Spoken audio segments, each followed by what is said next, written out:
Shalom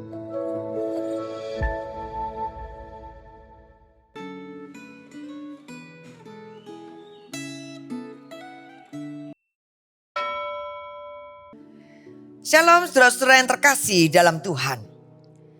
Pernahkah kita berusaha terlihat hebat di hadapan orang lain, tetapi lupa bahwa yang terpenting bukanlah penampilan luar, melainkan hikmat dan kehidupan yang nyata di hadapan Tuhan. Tema perenungan Gema hari ini adalah hikmat yang terlihat oleh dunia.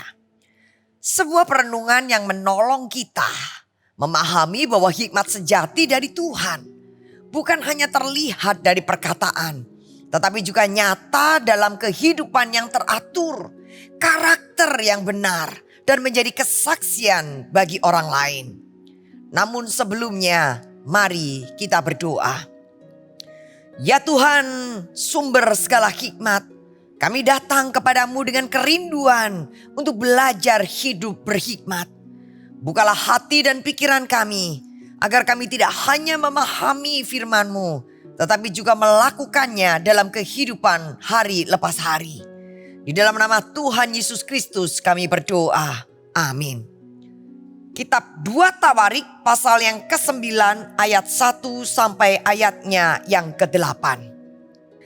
Ketika Ratu Negeri Syeba mendengar kemasyhuran Salomo, ia datang ke Yerusalem hendak menguji Salomo dengan pertanyaan yang sulit-sulit. Ia diiringi pasukan yang sangat besar dan unta-unta yang membawa rempah-rempah, banyak emas dan batu permata yang mahal. Setelah sampai kepada Salomo, ia menanyakan kepadanya semua yang ada dalam hatinya. Salomo menjawab segala pertanyaannya. Bagi Salomo tidak ada yang tersembunyi yang tidak dapat dijelaskannya kepada ratu itu. Ketika ratu dari Syeba melihat hikmat Salomo dan rumah yang telah didirikannya, makanan di mejanya, pengaturan tempat duduk pegawai-pegawainya, pelayanan para hambanya dan pakaian mereka, para juru minumannya dan pakaian mereka, serta kurban bakaran yang biasa dipersembahkannya di rumah Tuhan, maka tercenganglah ratu itu. Ia berkata kepada raja, "Benarlah kabar yang kudengar di negeriku tentang engkau dan hikmatmu. Tetapi aku tidak mempercayai perkataan mereka sampai aku datang dan mataku melihatnya sendiri. Setengah dari hikmatmu yang besar itu belum diberitahukan kepadaku. Ternyata engkau melebihi kabar yang kudengar. Berbahagialah orang-orangmu dan berbahagialah para pegawaimu yang selalu melayani engkau dan menyaksikan hikmatmu. Terpujilah Tuhan Allahmu yang berkenan kepadamu, sehingga ia mendudukan engkau di atas tahtanya sebagai raja demi Tuhan Allahmu.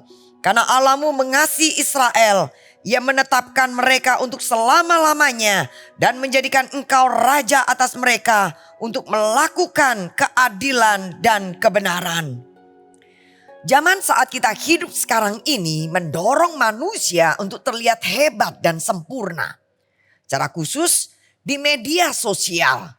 Seseorang memoles dirinya agar bisa tampil sebaik mungkin dan mendapat banyak pengikut.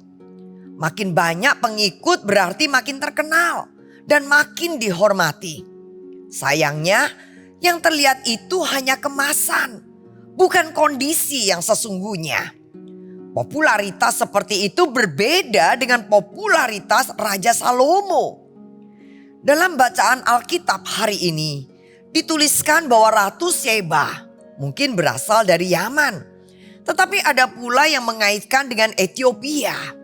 Sengaja datang ke Yerusalem untuk memastikan berita tentang Raja Salomo yang terkenal sebagai seseorang yang memiliki hikmat melebihi semua orang lain. Ratu Syeba mengajukan berbagai pertanyaan yang sukar pada Raja Salomo. Dan hikmat yang Tuhan berikan membuat Raja Salomo dapat menjawab semua pertanyaan yang diajukan dengan memuaskan. Hikmat yang dimiliki Raja Salomo bukan hanya dalam hal memberi jawaban, tetapi juga dalam cara mengatur istana yang mencakup penataan makanan di meja makan raja, pengaturan tempat duduk para pegawai, cara berpakaian yang dikenakan oleh para pegawai, dan pengaturan ibadah di bait Allah. Semuanya itu memperlihatkan hikmat yang Tuhan berikan pada Raja Salomo. Jadi, hikmat Raja Salomo bukan sebatas kata-kata, tetapi juga terwujud di dalam keteraturan, karakter, sistem, dan kehidupan sehari-hari yang diterapkan Raja Salomo dalam kerajaannya. Semuanya itu membuat Ratu Seba amat kagum, bukan hanya terhadap hikmat Raja Salomo, tetapi juga kepada Tuhan yang memberikan hikmat kepada Raja Salomo. Sehingga Ratu Seba dalam ayat yang ke-8 berkata, "Terpujilah Tuhan Allahmu." Saudara, kita tidak mengetahui apa yang membuat Ratu Seba mengatakan perkataan itu. Mungkin Raja Salomo menceritakan bahwa hikmat yang ia miliki merupakan pemberian Tuhan, sehingga Ratu Seba berkata seperti demikian. Hikmat Raja Salomo itu membuat semua raja di bumi ingin menghadap dia. Apakah hanya Raja Salomo yang diberikan hikmat oleh Tuhan?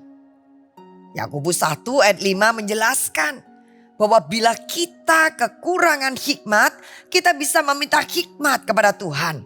Dan Tuhan akan memberikan hikmat kepada kita. Saudara, apakah Anda memerlukan hikmat dari Tuhan? Jangan ragu untuk meminta hikmat kepada Tuhan. Ingatlah bahwa hikmat dari Tuhan bukan hanya berupa kemampuan berkata-kata, tetapi juga bisa memungkinkan kita menjadi berkat bagi orang-orang di sekitar kita. Bila Anda merasa kekurangan hikmat, mintalah kepada Tuhan. Tuhan pasti akan memberikan hikmat-Nya kepada Anda. Mari kita berdoa.